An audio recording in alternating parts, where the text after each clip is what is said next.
Again, we always start by factoring things. The top factors, x minus 4, x minus 1. Can we factor the bottom? Well, what do we do when we have things that seem backwards? We just change them. How do we change it to the way that we want? Factor out a negative.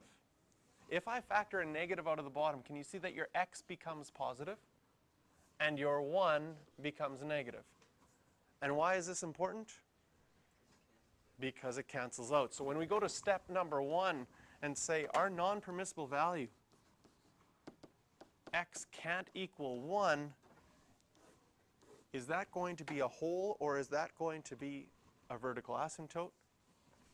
It's going to be a whole at 1 comma something.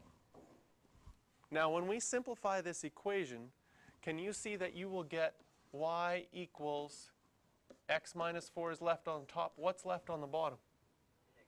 A negative 1.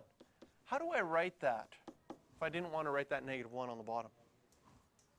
It'll be a negative x plus 4, because that negative would apply to both of them.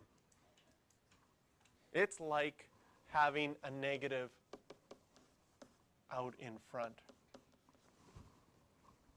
of the brackets. So this is my simplified form. Where's my whole going to be at? 1 comma 3. Plug in 1 for x. Negative 1 plus 4 would be 3. Look at our new equation. What is it? It's a line.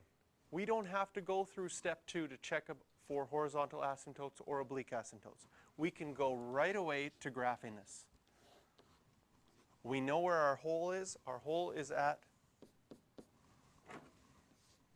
1 comma 3. Our line is negative x plus 4. That means that our y-intercept is at 4. Our slope is negative 1.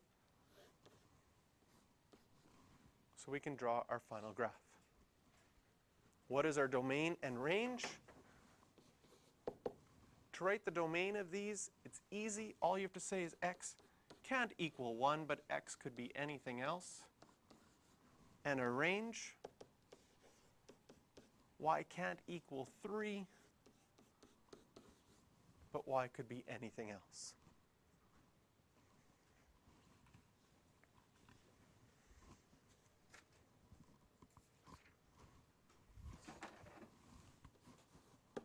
Question number 3 will be the one for practice.